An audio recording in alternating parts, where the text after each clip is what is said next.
This is basically a digit recognition data set. The context of the data set is we have lots and lots of handwritten digits. Okay, so these are lots and lots of handwritten digits we have from 0 to 9. So people wrote lots and lots of digits from 0 to 9. And the objective is to build a machine learning model to identify these digits. And next time anybody writes a similar digit, the model should be able to classify, is it 0, is it 1, or is it 9? So if you understand this a bit more deeply, we have an input image, which is the X. The X here is the picture, the image, which is basically that of the digit. So we have the input image, which is, the input X. And based on that, we are trying to predict the output Y, which is the label. So the input image is the drawings that you see on the screen. These are actually the drawings, which are nothing but pixel values. That's the picture. And based on the picture, you're trying to predict what label is it. Is it a 0 label? Is it a 1 label? Is it a 2 label? Or is it a 9 label? So this is the classification that we are trying to do here. Now, let's understand this a little bit more in detail. How machines see pictures. Sometime back, we already discussed that. We already talked about this very briefly. So let's get a little bit more, little deeper into how machines exactly process images. Now we'll open up this diagram to show you in a better way. You can see this is a normalized and scaled representation that we are seeing. So wherever the pixel values are 0, the digit is actually not present. I think this is a better demonstration. Look at this one. Yes, this seems to be a better demonstration. We are looking at the picture 1, or let's look at this one. This seems to be a better demonstration.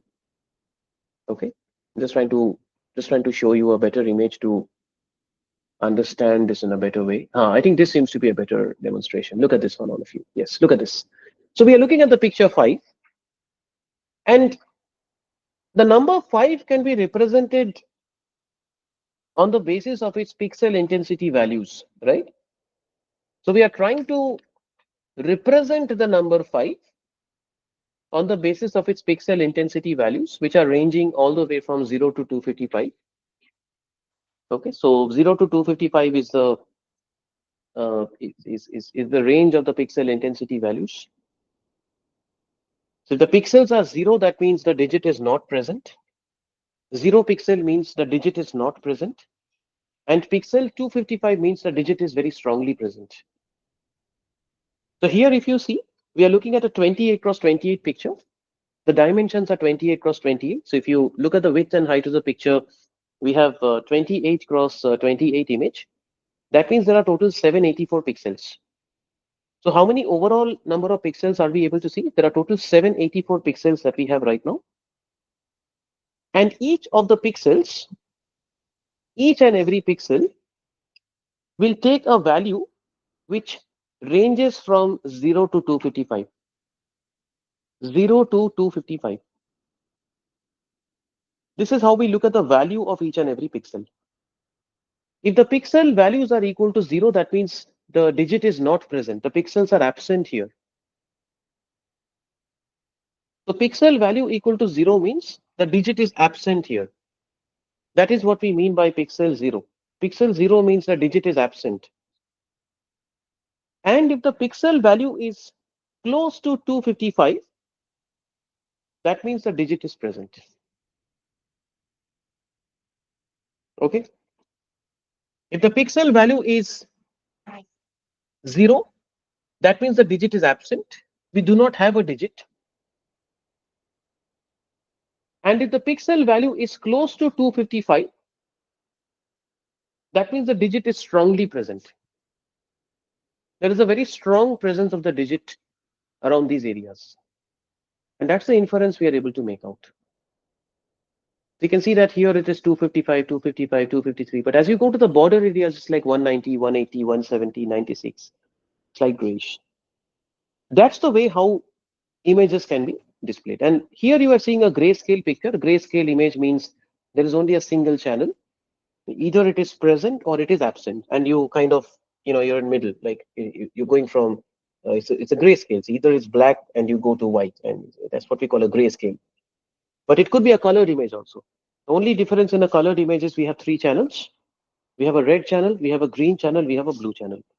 So the only difference would be that when we deal with a color picture, you are trying to understand the pixel intensity values for each and every individual channel.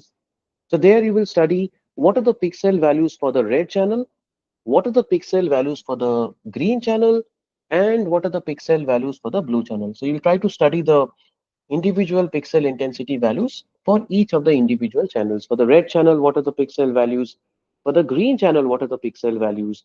And for the red channel, what are the pixel values? You'll try to understand the pixel values for each and every individual channel. That's the way how we work it out. So anyways, this is the demonstration. This is how the data is, and just wanted to clarify that. So now coming to the solutioning. So you can see this is how we will initially load our data. And here also, we do not have to take it separately. We already have the data set which is available in tf.keras. And just to show you the shape of our data, you can see. So we have 60,000 images, and every image is 28 cross 28. Okay, this is the same picture that I showed you a while back. Okay, so we have 60,000 pictures, and each picture that we have is 28 cross 28. Okay, so that's the inference we are able to make out. I wanted to take a minute and maybe give you another, beautiful depiction as to what is going on uh, in terms of these pixels. So if I draw a number, let's say number 5. So naturally, this is in Paint, right? So I can save it in a JPG file or a PNG file, and we call it an image. But if you take any image, you can quite literally zoom into the picture. See, right now we are looking at close to 1 million pixels, right? So I can actually zoom into any image. And if you start zooming into the pictures, you will start to see those pixels come to light. And you see those very small, small square boxes that are appearing. And that's the intensity value that we are discussing. So this is just to kind of further clarify how machines inherently see pictures. See pictures. Now here again, it's a grayscale image. So we are going from a scale of white to a scale of black. We call it grayscale. Similarly, it can be RGB. So if it's a colored picture, we will have three channels. So we will look at the intensity value of the red channel, the intensity value of the green channel, and the intensity value of the blue channel. So when we deal with colored images, you will get a further clarity how that's happening. Okay, so this is to clarify again how machines inherently see pictures. So back to the hands-on depiction again, 60,000 pictures, and every image is 28 cross 28. So that's what we are able to see. And just to show you a small depiction of a sample data, you can see this is how sample data looks like. I think here you're able to very beautifully see the depiction is a number 4. So the pixels are very strongly present here, and wherever the pixels are absent, there is no digit that is present. You're very clearly able to see it's actually 4. So this is the input X, and what is the output Y? What is it exactly? This is actually a 4. So if you try to go and see the output, the class, the label is actually 4. Okay, moving on, let's come to the implementation. So we'll come to the graph in Keras now, and the same way we will build a sequential model. So iteration 1, what I will do, I will remove all the dense layers. I will only keep an input layer and an output layer. Two important changes we are able to see, right? Everything else is very similar. Nothing is different. Two important changes. Number one, we have to flatten our data, right? Point number one, we will have to flatten our data. If you look at the original input image, the original input is 28 cross 28. Okay. The original input that you see on the screen is 28 cross 28. We have a 28 cross 28 picture. That's the original input that we are able to see. So we cannot directly work with a two-dimensional image, especially the dense layers that we are discussing, that we are starting our conversation with. They don't work with a two dimensions. So we have to convert it to a single dimension, a 1D array. And that is what we do using reshape or flatten. So we are flattening that to 784 pixels. So you can see this, if you do 28 square, you get 784. So simple, we're just reshaping and adding a reshape layer. Second important thing that we added here is activation equal to softmax. Now, this is something that we do for a classification problem. So what the softmax activation will do is it will convert the output values into probabilities. We did not have to do it for the regression problem. If you remember, for the regression Boston housing dataset, we only added intermediate level activations. And as I said, activations are a standard feature in deep learning. Every layer you will add activation, and ReLU is a very default activation in the intermediate layers. Okay. In the output layer, if it's a regression problem, you can opt to skip the activation. That's what we did for the Boston housing. We did not use activation. Or there are ways where we will use sigmoid activation, other activations, but generally we don't need activations. Okay, because you are trying to predict a number. If you look at the neuron computation, y equal to wx plus b, that is the computation that is happening in a neuron, right? So you don't need activation. You just need a numeric output. Anyways, you're getting a numeric output at the end of the process. That's the idea. That's the core idea. Now, when you come to classification, when you look at this exercise particularly, because that's what we are discussing, right? Let's get the conversation back here. So the output layer, what will happen? You will again predict a number, right?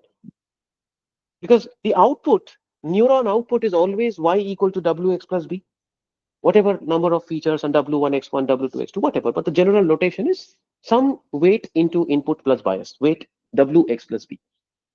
So the output that you end up getting will be a number. Softmax is a way to convert this to a probability. And if you want to get a little deeper into the mathematics, and again, I've given you all the references, but you don't need to get into so much of formula, but the references are here. If it is a binary classification problem, and we'll see a use case of this also, I'll show you all the practical hands-on use cases. If it's a binary classification, you will typically use a sigmoid activation function. Okay, what will the sigmoid activation function mathematically do? What will it mathematically do? It will take the output y and it will convert that output y to a probability. So let's say the intermediate output that the neuron is giving is y equal to wx plus b. Okay, so you have the input x's, and based on that you're predicting the output y. So the intermediate output that is that you're getting is y equal to wx plus b. That's the intermediate output that you're getting. So all you do is you plug it into an equation, and you're effectively getting the probability of y. That's what the sigmoid activation will do. So sigmoid activation will try to convert that y into a probability. That is what the sigmoid activation will do. 1 by 1 plus e to the power minus y. So from the output y, you are trying to create a probability of y. Okay, what is the softmax going to do? The one that we are using for our current exercise? Softmax will do this, friends. Okay, so see, this is the exact use case that we are working on. As I told you, we will have dense of 10. I think that part is sorted because we need to have 10 outputs, because there are 10 classes we have, right? So y0, y1, y2, y3 up to y9. So unlike for the Boston housing, here we will have dense of 10 because we need to predict 10 outputs. The output layer, we need 10 neurons. So dense of 10 is sorted. The only thing is the neurons will predict numbers. The computation of a neuron, the way it works out, will inherently predict numbers. Y equal to wx plus b will give you numbers. Softmax will convert those into probabilities. So from y0, we will have p0. From y1, we will get probability of 1. From y2, we'll get probability of 2. From y9, we'll get probability of 9. So we'll end up getting 10 different probability values such that the sum of the probabilities will be equal to 100%. That is what softmax will do behind the scenes. Okay, it will convert each of those outputs into probability values such that the sum of the probabilities will be equal to 100%. So, if you look at P of 0, P of 1, P of 2, and if you add all these individual probability values, you will get something close to 100%. And this is the mathematical computation that is happening in softmax, and it is used for multi-class classification. Just keep in mind one thing, if you're having binary, you will use sigmoid. If you're having multi-class, you will use softmax. And this is only for the output layer. Intermediate layer, what is the activation? You will always use ReLU. Okay, so this is e to the power y by summation e to the power y. And if we have to relate it to use case here, this is exactly how the computation is playing out. So I've taken the example with respect to 3 classes. You can extend it to 9, 10 classes also. But for 3 classes, this is what it looks like. So intermediate layer, we have y1, y2, y3, the output layer. And from that, you're getting the probabilities. So from y1, you're calculating p of y1. From y2, you're calculating probability of y2. And from y3, you're calculating probability of y3. So from the intermediate layers, you're getting the probability values. These are the probability values that we're getting from the intermediate layers. And this is how the probabilities are computed. So P of y1 is e to the power y1 by summation of e to the power y. What is Py2? E to the power y2 by summation of e to the power y. And what is P of y3? E to the power y3 by summation of e to the power y. So that's how we can compute the individual probability values for those respective classes. Okay, so we can compute and you can also see that the probabilities will be computed in such a way that the total of the probabilities will be equal to 100. Okay, so that's the other hallmark of softmax activation. The code is very simple, but I just wanted to take some time to take you through the theory so that you relate to it. Okay, but as I say, this is not needed. It's not mandatory to know all this, but I've given all the references. The theory is extremely deep in deep learning, not needed, but the hands-on is very straightforward because Keras makes it very easy. So because we are using the Keras framework primarily, so TensorFlow Keras makes it very easy to implement the seemingly very complex mathematical ideas in a few 1 or 2 lines of code. So you can see here, if I want to implement all that, so I just need to say activation softmax, and this entire thing will get done behind the scenes. Okay, back to the model summary. 784 input neurons, 10 outputs. We are sorted on this, and rest, nothing much to talk about. The only other additional thing I've done here is you can see loss function is categorical cross entropy. This is something you need to memorize. There's not much to talk about. This is the typical loss function that we use for classification problem. And one more thing that we have done is we have adjusted the learning rate. Unlike the last exercise where I took a default learning rate, here I actually used a specific learning rate of 0.1. Okay, so I'm using optimizer and I'm specifically setting a learning rate. That's it. So this is the model compilation. And now we can execute the graph. Remember, I have not added any hidden layers. I've only added input layer, output layer. And you can start to see the accuracy of the model. This is the training accuracy that is getting computed. And after the epoch is completed, we can see the validation accuracy. So we can get a very nice idea of the progress of the network, how the network is training as it goes through multiple epochs, as the weights and biases of the neurons are getting adjusted. We can beautifully see how the network is learning, how the network is progressing. So what is the training accuracy? You can see as the number of epochs are increasing, the training accuracy seems to increase and the validation is also increasing. So this is a good sign. It's a good sign that yes, maybe my network is learning. Okay, and this we need to monitor. But I think you can see it's stagnating. It's not, I mean, the increments are not that strong. It's not that high. And most likely the reason why this is happening is because we have just used a basic artificial neuron. We have not actually, used it in layers. So what we have done here is not exactly deep learning. It isn't a neural network I have used. I've just used a single, neuron, if you see, because we just use input layer and output layer. That's it. No hidden layers. Okay. So next iteration, what I will do, I will add a hidden layer, and you will see a monumental improvement and a monumental change in the accuracies. You will see a drastic change how the accuracies will change the moment I add some hidden layers. Okay. So let me go back now. In the next iteration, I will add a few hidden layers and show you the magic that happens. So I already had these layers. I removed it. See, in hidden layers, we always use ReLU activation, and the output layer is softmax activation for classification. Okay, these are some standard best practices that I'm sharing with you. Okay, so now I'll train the model again. If you see, I just changed the architecture, recompiled, and I'm doing a model.fit. and you will see a drastic improvement. In the first epoch, it's a little slower. It's a little slower because there is more computation happening. In the first epoch itself, look at it, we strike jackpot. We are already up to 95% validation. Let's wait for the second epoch to complete. The training accuracy seems to be increasing drastically. The learning is really strong. We are touching 96.85% accuracy. So this is the difference that deep learning brings to the table. So by adding those hidden layers, we are able to build a much better model than what we had before. Okay, so all of you are able to see what we got here. So these are the yeah.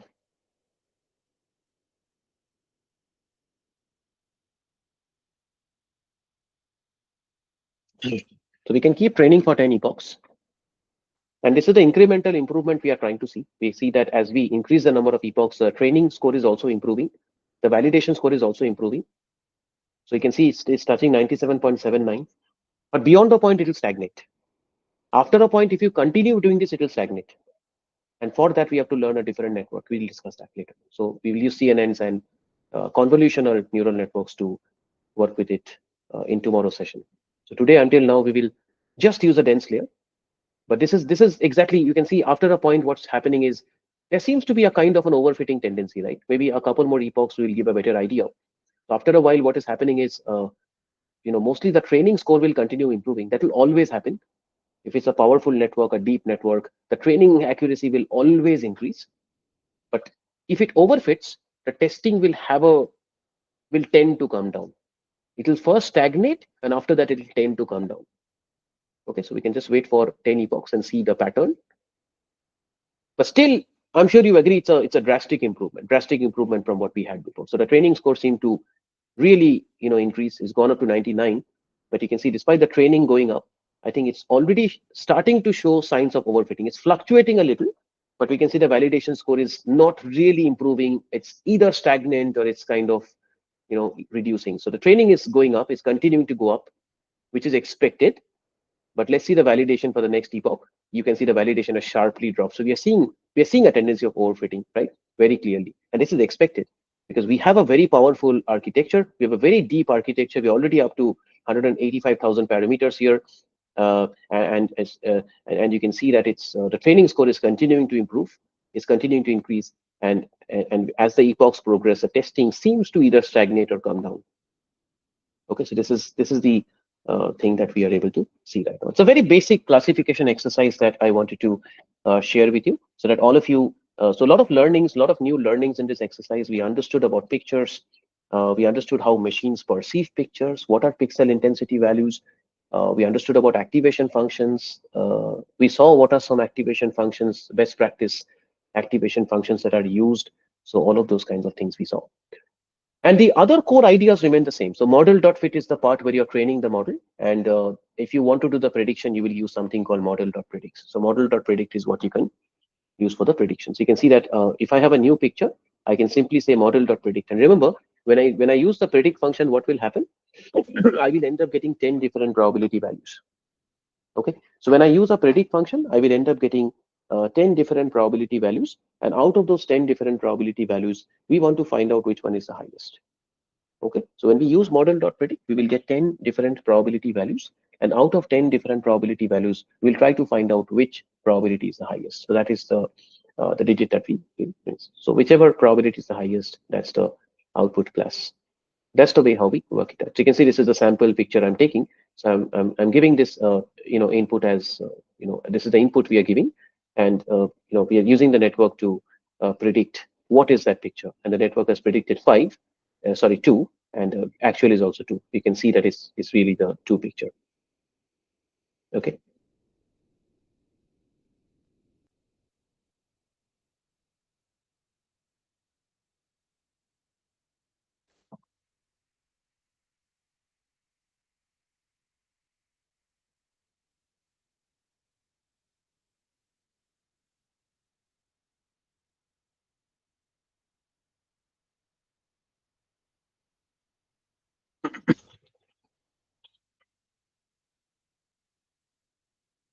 I wanted to just show you one more very interesting concept here with respect to the learning rate, because remember I took a learning rate, but I did not quite demonstrate to you what the learning rate is doing. So what I will do in the next iteration is I will keep the same architecture, but I will just initialize from the beginning again so that the same weights and biases are not getting used.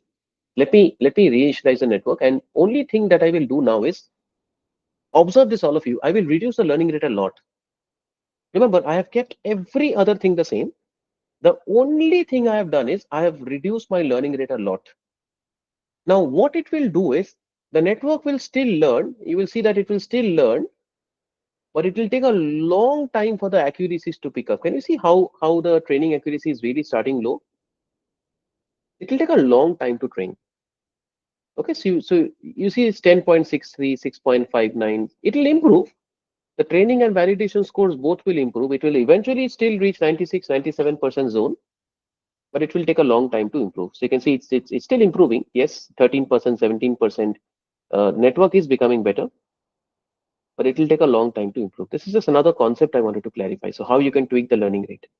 This is the hyperparameter. So as you train a neural network, you need to monitor your learning rates. You need to choose the right value. If you see the training is going this slow, you try to improve the learning rate. Okay, so these are some other things to keep in mind. Okay, so next iteration, what we can also do is show you another extreme. Another extreme is what if you have a very high learning rate, right? So typically you should not have it, but what if you have a learning rate of 3? If you take a very high learning rate, you know, uh, like you can see, for example, it is not callable actually. So, anyway, so don't take a learning rate that is this high. Okay, usually you should never take a learning rate that is so high. You should always take a learning rate which is typically in a smaller range usually, right? So the learning rate should be less. Okay, so you should take a learning rate which is small. So you should not take a learning rate that is very very very very large. Here I'm taking a learning rate which is like zero point 0.9.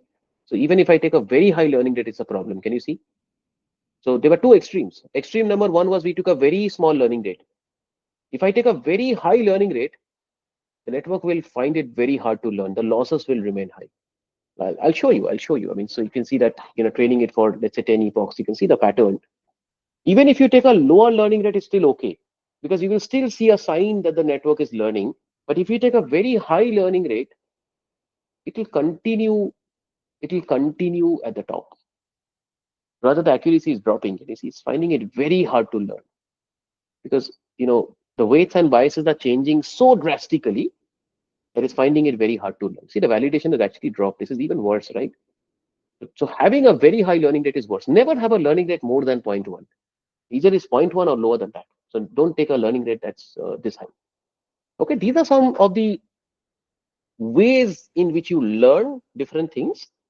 So try to see different things in action. Try to learn from best practices, right? Because just like how we have done machine learning for all these days, deep learning is also a highly experimental domain, the highly empirical domain, if I have to use that right term, where you find out and you work with best practices.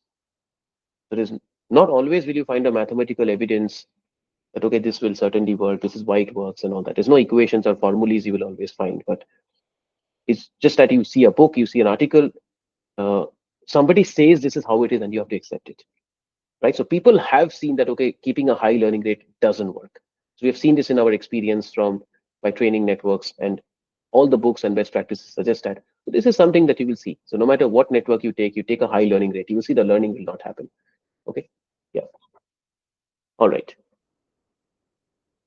Because and this is in my folder, so I'm going to just take it back to how it was, take it back to point one. I'll see. I'm keeping the rest of the stuff exactly the same. Nothing I'm changing. Just by reducing the learning rate to point one, my accuracy instantly spring up. See the magic? This is the magic.